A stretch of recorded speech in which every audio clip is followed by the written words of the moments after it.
एणिक रोहित शर्मा और विराट कोहली थाउ थाउ भारत हारबनी कहले विराट कोहली जिते प्लेयर ऑफ द सीरीज पाइले विराट कोहली तो भारत बनाम साउथ अफ्रीका ओडीआई सीरीज रे प्लेयर ऑफ द सीरीज पाइले विराट कोहली एणिक विराट नाम सर्वाधिक player of the series award होगला। विराट समुदाय 22टा प्लेयर ऑफ द सीरीज पाइबारे सफल होगले निजर क्रिकेट इतिहास रे। यांको परे अछंती सर तेंदुलकर तांको नाम अच्छी 20टा प्लेयर ऑफ द सीरीज।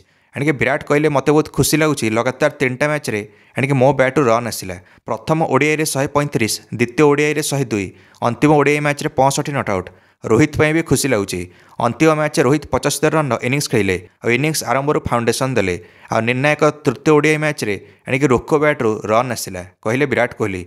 बर्तमान रोहित मु ताले ताले चलला भली लगुचे। Rohit Australia player of the series पाइथिले आ मु भारत रे प्लेयर ऑफ द सीरीज पाइली साउथ अफ्रीका विपक्ष में। विराट कहले रोहित मु से उद्देश्य नहीं आसलु। साउथ अफ्रीका हरैथिला भारत को 2-0 एणिक टेस्ट सीरीज रे आमे तांको ओडीआई सीरीज रे हरैदेलु 2-1 रे।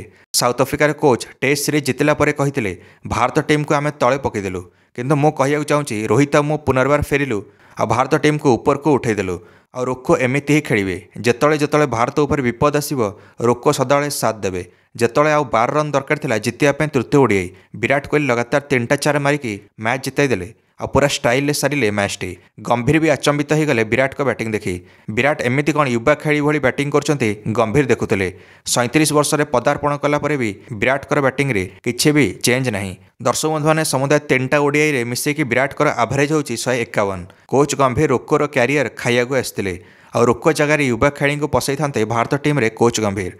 किंतु 37 वर्ष विराट को बैटिंग देखी लगुच से सबुठ युवा खेली वर्तमान भारत टीम रे। पुणी से 2016 मसीहार भिंटेज विराट फेरी आछंती 2025 मसीह जे सबु मैच रे शतक लगाइବାକୁ पसंद करते कारण 270 रन टार्गेट थिला भारत आगे अंतिम ओडीआई मैच रे। जदि आउ टिके अधिक रन था विराट तृतीय ओडीआई रे भी शतक लगे थांते जमती प्रथम ओडीआई रे और द्वितीय ओडीआई रे लगेथिले।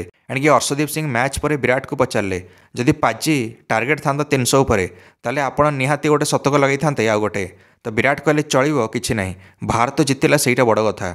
आ सबुठ बड़ कथा हूँ आम टॉस जितिलु आज एणिक नहले साउथ अफ्रीका आमको प्रथम बैटिंग कर आ निजे चेस करता आ जीति जाता कारण द्वितीय बैटिंग रे ड्यू आसे। तो विराट कहले अर्शदीप सिंह को सेमी जदि होता तो सेकेंड इनिंग्स रे बॉलिंग करथांतु आ ड्यू जो फसी था आ बॉल धरी पार नथांतु आ तू निजे शतक खाई जाइथांतु बॉलिंग रे। तापर अर्शदीप सिंह यह शुणी हसी पड़े। तो विराट और रोहित केवल बैटिंग रे नुहे युवा खेली भितर भी जोश भर दियंते तो जहाँ युवा खेली प्रदर्शन रे भी नजर आसे कारण जे विराट और रोहित को फील्डिंग रे जोश देखी एणिक बॉलर कुलदीप यादव भी 4टा विकेट नहीं गले कारण फिल्डर जदि जोश रे थिबो भल फील्डिंग करिवो तारे बॉलर भी भल बॉलिंग करिवो। तो कुलदीप यादव विकेट नेला परे विराट नाचुथिले कुलदीप सहित आ रोहित पार्टी करके हसईदेले कुलदीप को। जिते कुलदीप यादव 2टा भूल रिव्यू नापी कहते कैप्टेन केएल को तो रोहित कहले बर्बाद हम नेनी कुलदीप का लेग स्टम्प मिस कर मत देखा जाऊँगी का रोहित शर्मा स्लीप रे छिड़ा होते। तो रोहित शर्मा पार्टी करी कहले कुलदीप को जे सबू बॉल पैड रे बाजिला माने कौन एलबीडब्ल्यू ना कौन तो बॉलिंग कर चुपचाप।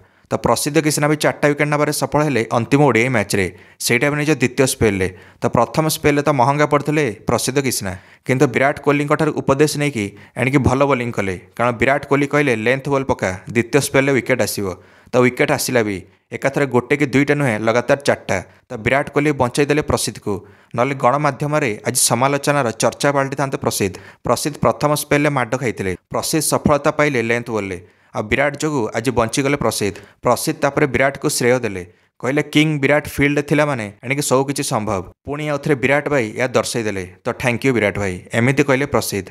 तो जयसवाल भी प्रथम 2 ओडीआई रे फ्लॉप मारथिले किंतु अंतिम ओडीआई मैच रे शतक लगेले। प्रथम तो रोहित सहित मिसिकी एणिक पार्टनरशिप करेले जयसवाल 155 रन तापर विराट सहित मिसिकी 100 रन पार्टनरशिप करेले से भितर शतक भी लगेदेले यशस्वी जयसवाल। तो यशस्वी जयसवाल शतक रोहित शर्मा और विराट कोहली बहुत हाथ अच्छी कारण रोहित शर्मा आरंभ रहीगले आ साथ देले यशस्वी आ शेष आड़क विराट रहीगले। तो विराट कहले यशस्वी जयसवाल होउचंती आम भविष्यत तो तांको साथ देवा और तांको उपदेश देवा होउची आम निज काम। तो विराट कोहली कहले मु निज शतक जी खुशी नथली सेतिकी अधिका खुशी अच्छी जयसवाल शतक। तो यशस्वी जयसवाल भी तापर कहले मैच पर मत बहुत ही मजा लगिला विराट भाई और रोहित भाई सहित बैटिंग करी। तो खेली दर्शक मैंने भी बहुत ही खुशी थे रोकोर बैटिंग देखिकी। दर्शक मानक भी निराश कले ना रोहित और विराट जो मैंने मैच देखा आसते स्टेडियम रे। दर्शक बंधु मैंने आपण मैंने निश्चय मंतव्य कमेंट दे वीडियो को लाइक और चैनल को सब्सक्राइब करदे समस्त क्रिकेट अपडेट्स धन्यवाद।